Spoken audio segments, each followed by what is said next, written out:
एक customised window बनाने के लिए पहले हम रिक्वायरमेंट्स की बात कर लेते हैं। सबसे पहली रिक्वायरमेंट्स है वर्चुअल बॉक्स, सेकंड नंबर पर एक विंडो 10 की आईएसओ फाइल, थर्ड नंबर पर हायरन बूट सीडी और फोर्थ नंबर पर एनीबर्न एप्लीकेशन। इन सब को डाउनलोड करने के साथ साथ हमें वर्चुअल बॉक्स की एक्सटेंशन पैक को भी डाउनलोड करना होगा। वर्चुअल बॉक्स को डाउनलोड करने के लिए आप सबसे पहले virtualbox.org इस मेन वेबसाइट पर आएंगे। यहाँ से डाउनलोड को क्लिक करेंगे।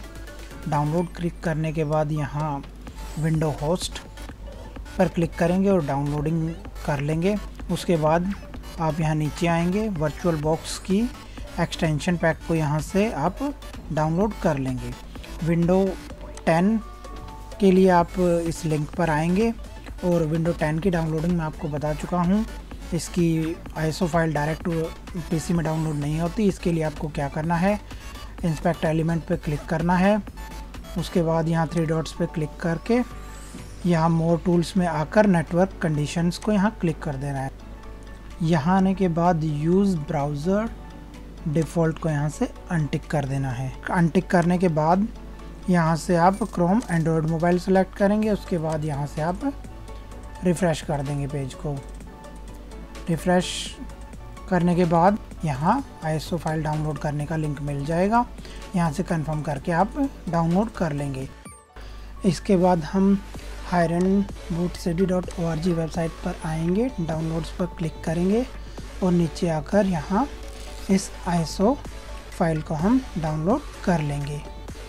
इसके बाद हम anyburn.com वेबसाइट खोलेंगे, डाउनलोड्स पर क्लिक करेंगे और यहाँ से 32 बिट या 64 बिट अपनी विंडो के अनुसार हम यहाँ से सॉफ्टवेयर को डाउनलोड कर लेंगे। हम हमारी सारी रिक्वायरमेंट्स को डाउनलोड कर चुके हैं।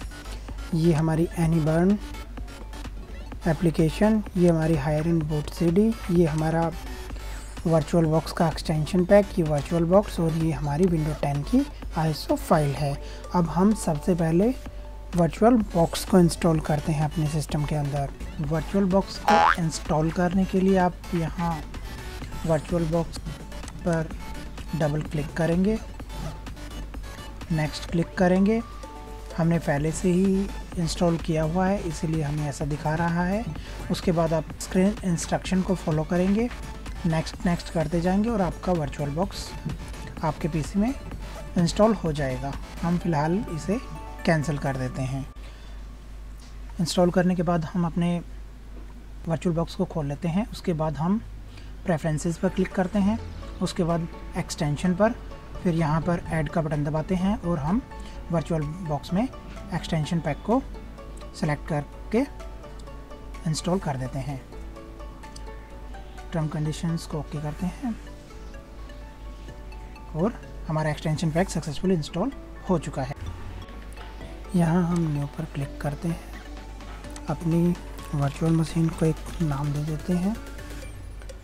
उसके बाद हम यहाँ से फोल्डर सेलेक्ट करते हैं जहाँ हम अपनी वर्चुअल मशीन को सेव करना चाहते हैं। मैं अदर्स पे चलता हूँ और यहाँ F ड्राइव के अंदर मैं अपनी मशीन को सेव करना चाहता हूँ। उसके बाद मैं आईएसओ फाइल को सिलेक्ट करता हूँ। यहाँ भी मैंने अपनी आईएसओ फाइल डाली हुई है, इसे ओपन कर देता हूँ। उसके बाद नेक्स्ट करने के बाद यहाँ एक नाम दे देते हैं। उसके बाद पासवर्ड, कोई भी पासवर्ड आप दे सकते हैं। यहाँ से गेस्ट एडिशन नेक्स्ट करते हैं। उसके बाद आप यदि आप एक कस्टमाइज विंडो बनाना चाहते हैं तो आप कम से कम 100 GB के आसपास स्पेस रखिए। अगर आपके पास स्पेस है तो मैं यहाँ पर 120 GB स्पेस दे देता हूँ। उसके बाद नेक्स्ट पर क्लिक करता हूँ, फिनिश कर देता हूँ। फिनिश होने के बाद यहाँ मुझे अपनी वर्चुअल मशीन की कॉन्फ़िगरेशन दिखाई दे रही है और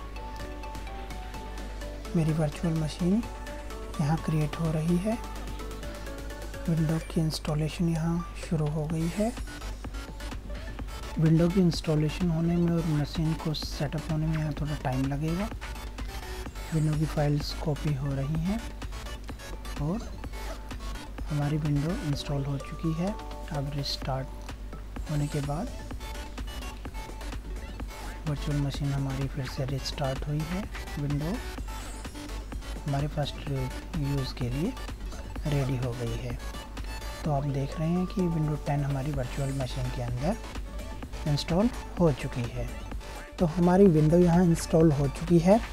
तो कस्टमाइज विंडो बनाने के लिए हम सबसे पहले इसके अंदर कुछ सॉफ्टवेयर इंस्टॉल करेंगे जिन्हें हम चाहते हैं कि विंडो इंस्टॉलेशन के टाइम पर वो साथ साथ इंस्टॉल हो जाएं। तो इसके लिए हम अपने ब्राउज़र पर चलते हैं और ब्राउज़र पर हम वेबसाइट खोलेंगे ninite.com और इस पर आ जाएंगे। आप मैनुअली भी इंस्टॉल कर सकते हैं, लेकिन मैं यहाँ यूज़ कर रहा हूँ ऑटोमेटिक। एक ही बार में मेरे सॉफ्टवेयर डल जाएं। मैं क्रोम ले लेता हूँ, फायरफॉक्स ले लेता हूँ। मैसेजिंग में अगर चाहें तो आप जूम मीटिंग ले सकते हैं। मीडिया पे चलते हैं। मीडिया में हम यहाँ VLC प्लेयर ले लेते हैं। रन टाइम में अगर आप चाहें तो .NET फ्रेमवर्क वगैरह ले सकते हैं। मैं .NET फ्रेमवर्क 7 ले लेता हूँ। और इमेजिंग मुझे नहीं चाहिए। और डॉक्यूमेंट्स के लिए मैं फायरफॉक्स रीडर ले लेता हूँ। डेवलपर टूल्स में मैं विजुअल स्टूडियो ले लेता हूँ। नोटपैड ++ पाइथन इंस्टॉल कर सकते हैं। इसमें मैं इमेज बर्न मीडिया हो चुका है और यहाँ WinRAR लेकर इस तरह से आप सॉफ्टवेयर सेलेक्ट कर सकते हैं। उसके बाद मैं गेट यूनाइट पर क्लिक करता हूँ तो मुझे यहाँ मेरी एक फ़ाइल मिल गई है। शो फोल्डर करते हैं और इस फाइल को हम रन कर देते हैं।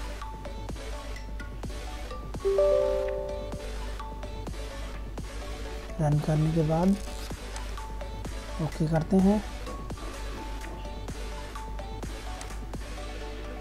तो हमारे सॉफ्टवेयर यहाँ 1 बाय 1 ऑटोमेटिक अपने आप इंस्टॉल हो जाएंगे। जैसे अभी डाउनलोडिंग फायरफॉक्स अभी डाउनलोड हो रहा है।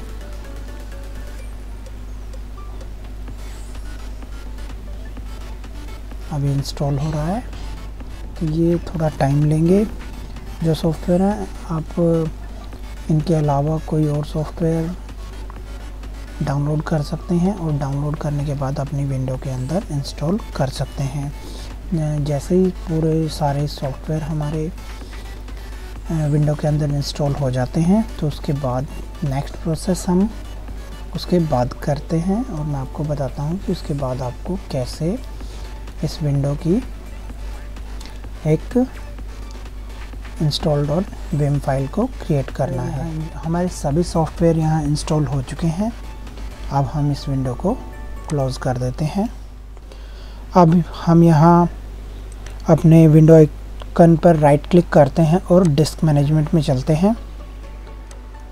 तो आप यहाँ देख सकते हैं कि सारा ही 120 GB स्पेस यहाँ विंडो ने लिया हुआ है। तो एक ही ड्राइव बना हुआ है तो हम इस पर राइट क्लिक करते हैं। उसके बाद श्रिंक वॉल्यूम करते हैं तो यहाँ इसकी वॉल्यूम को हाफ करते हैं, 60,000 टाइप करते हैं और श्रिंक कर देते हैं। यहाँ हमारे 2 ड्राइव बन चुके हैं। जो अनएलोकेटेड स्पेस है इसको भी हम यहाँ फॉर्मेट कर देते हैं। इसको एक ड्राइव लेटर असाइन कर देते हैं। उसके बाद हमारी जो install.vim फाइल है वो इसी ड्राइव के अंदर हम सेव करेंगे। अब हम अपने नेक्स्ट स्टेप पर चलते हैं। इसको यहाँ से क्लोज कर देते हैं। तो अब हमारे पास 2 ड्राइव हैं, एक C ड्राइव और एक F ड्राइव। अब हमें सबसे पहले अपने C ड्राइव के अंदर आना है।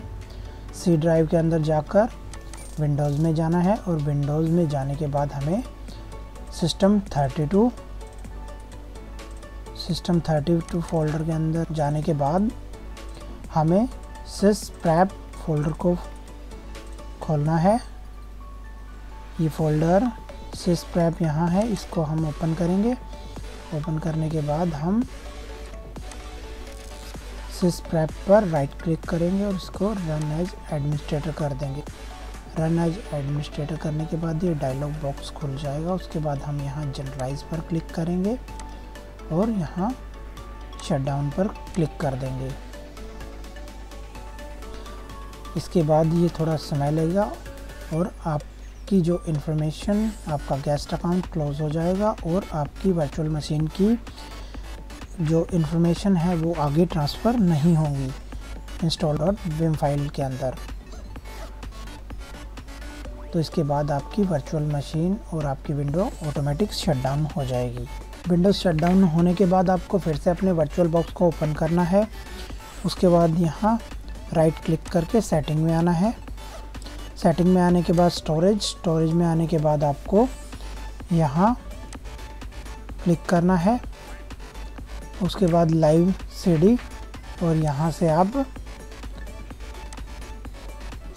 अपनी रेनबुक CD को सेलेक्ट करेंगे और ओपन कर देंगे। उसके बाद ओके कर देंगे। उसके बाद स्टार्ट पर क्लिक करना है और आपको F12 प्रेस करना है। F12 प्रेस करने से आपको यहाँ ऑप्शन मिलेगा बूट का। आपको यहाँ CD-ROM के लिए C प्रेस करना है, तो आपकी जो विंडो है वो रेनबूट CD से बूट हो जाएगी। हमारी वर्चुअल मशीन अब रेनबूट CD से बूट हो चुकी है। तो अब हम अपनी यूज़र डिटेल जो हमने बनाई थी उसको डिलीट करेंगे। तो हम यहाँ यूटिलिटी में चलते हैं। उसके बाद हम यहाँ सिक्योरिटी पे क्लिक करते हैं। सिक्योरिटी पे आने के बाद हम यहाँ पासवर्ड के बाद हम यहाँ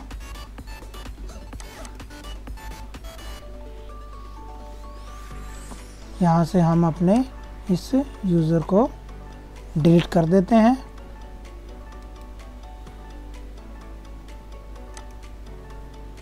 यहाँ से इस यूज़र को हम यहाँ से डिलीट कर देते हैं। ओके करते हैं।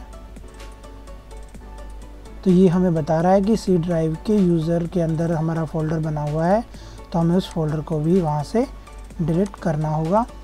तो हम PC के C ड्राइव में चलते हैं और यहाँ आने के बाद यूज़र्स में अपना ये फ़ोल्डर हम यहाँ से डिलीट कर देते हैं। तो अब हमने अपने सिस्टम से अपनी सारी इन्फॉर्मेशन डिलीट कर दी है।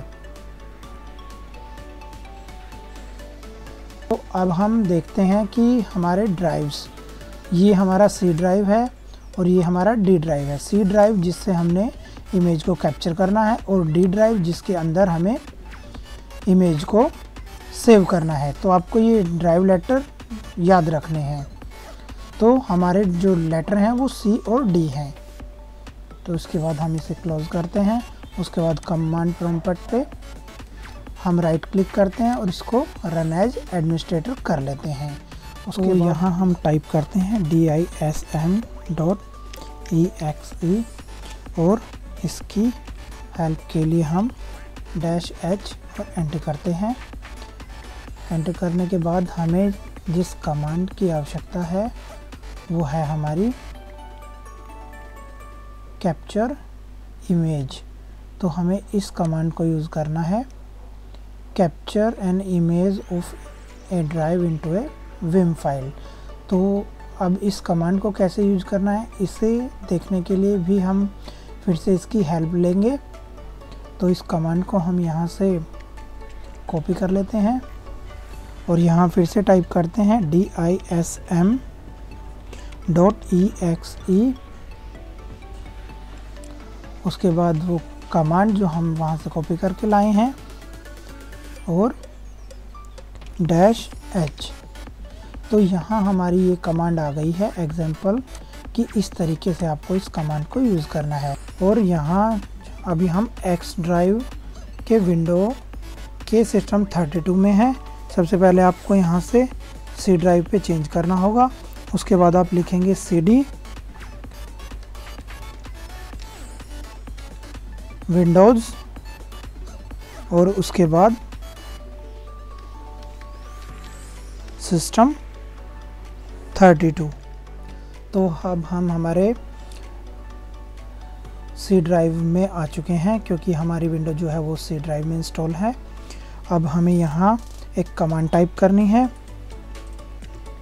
dism.exe, उसके बाद स्पेस देना है, उसके बाद ये फ्लैश का निशान लगाना है, उसके बाद कैप्चर, फिर डैश इमेज, उसके बाद एक स्पेस देना है, उसके बाद फिर से ये स्लैश का निशान, फिर इमेज फाइल और फिर ये कॉलन। उसके बाद हम डी ड्राइव जहाँ हमें अपनी install.vim फाइल को सेव करना है, हम डी ड्राइव लिखते हैं, install.vim फाइल का नाम लिख देते हैं, उसके बाद स्पेस देते हैं और उसके बाद कैप्चर डायरेक्टरी, फिर हम C ड्राइव जहाँ से हमें विंडो की फ़ाइल को कॉपी करना है, उसके बाद हम फ्रंट स्लैश लगाते हैं, उसके बाद हम फिर बैक स्लैश लगाते हैं, नेम लिखते हैं, कॉलन लगाते हैं और कॉलन लगाने के बाद हम win10 होम लिखकर एंटर कर देते हैं।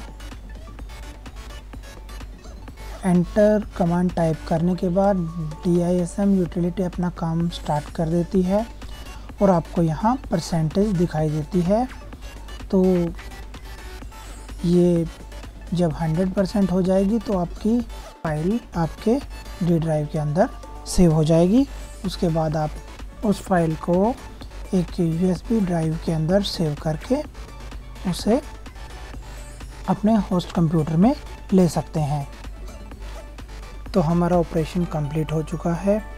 हमारी install.vim जो है वो फाइल क्रिएट हो चुकी है। अभी हम इसको बंद कर देते हैं, यूटिलिटी पर क्लिक करते हैं और अभी हम यहाँ डी ड्राइव में देखते हैं तो install.vim 6.22 GB की हमारी एक फ़ाइल हमारी यहाँ बन चुकी है।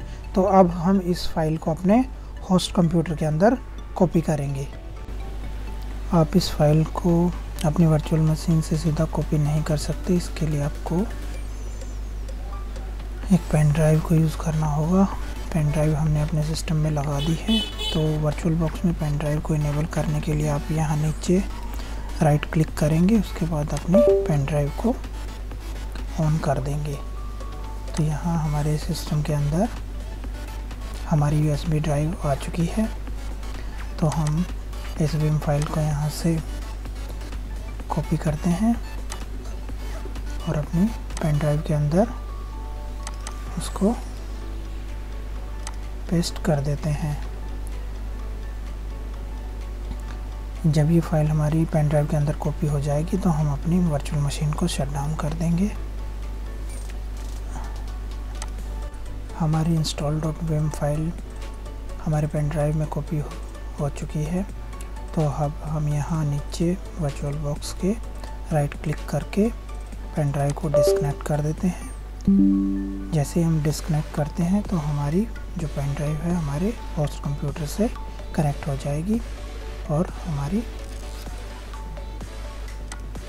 फाइल जो है install.vim फाइल हमारे होस्ट कंप्यूटर में चली जाएगी। तो अब हम अपने वर्चुअल मशीन पर Alt F4 प्रेस करते हैं और विंडो को शट डाउन कर देते हैं। हमारी विंडो शट डाउन हो चुकी है। हम अपने वर्चुअल बॉक्स को भी बंद कर देते हैं। अब हम हमारे सिस्टम के अंदर एनीबार्न एप्लीकेशन को इंस्टॉल करेंगे।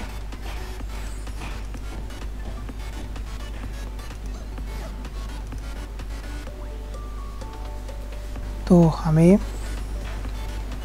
जो ऑप्शन यूज़ करना है वो है एडिट इमेज फाइल। तो हम इस इमेज फाइल को एडिट करना है, नेक्स्ट करते हैं। सोर्स के अंदर चलते हैं और यहाँ से यहाँ जो install.vim फाइल है, इस फाइल को हम यहाँ से रिमूव कर देते हैं और यहाँ से हम हमारे USB से install.vim फाइल को यहाँ ऐड करते हैं। नेक्स्ट पे क्लिक करते हैं। इसका नाम में यहाँ चेंज करते हैं win10.iso और क्रिएट नाउ पर क्लिक करते हैं। ये इमेज फाइल हमारी क्रिएट हो रही है।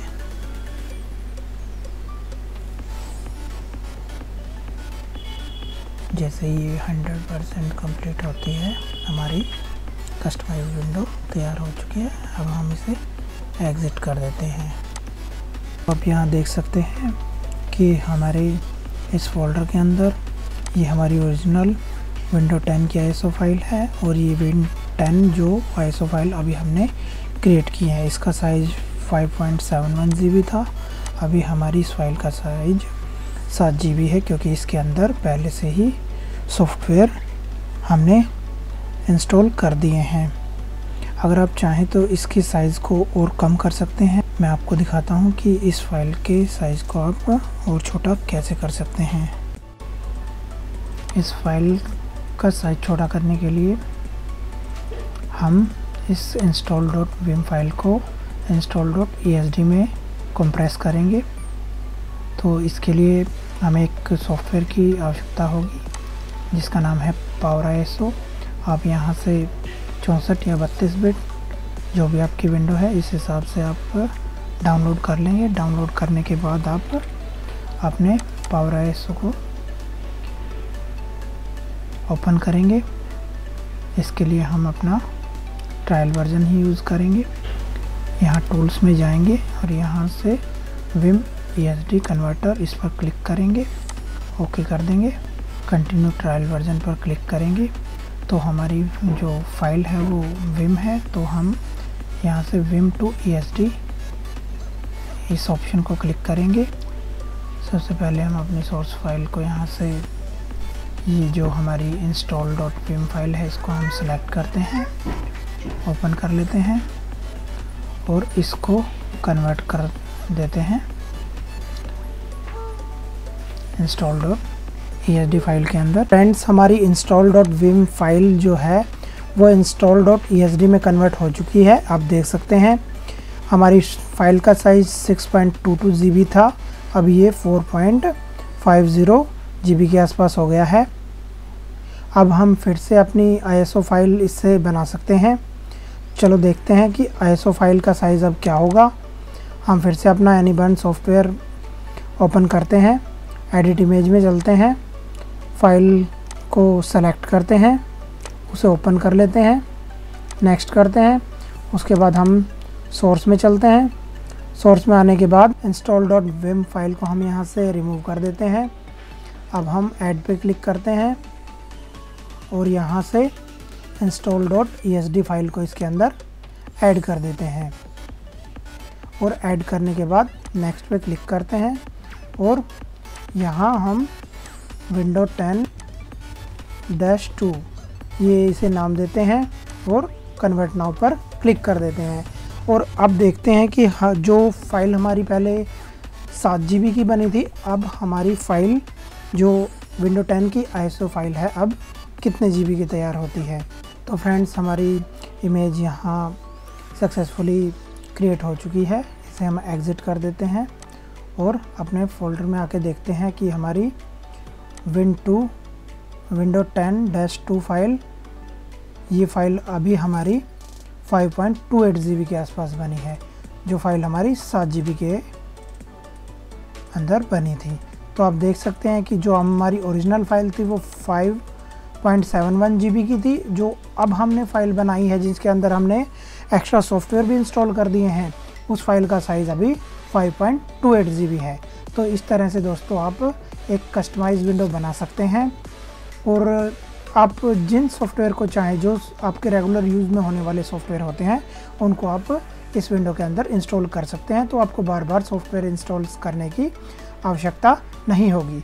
तो फ्रेंड्स, धन्यवाद, आपने यहाँ तक हमारा वीडियो देखा। तो आगे भी इसी तरह के कुछ इंटरेस्टिंग वीडियो लेकर हम आपके सामने आते रहेंगे। तब तक के लिए धन्यवाद।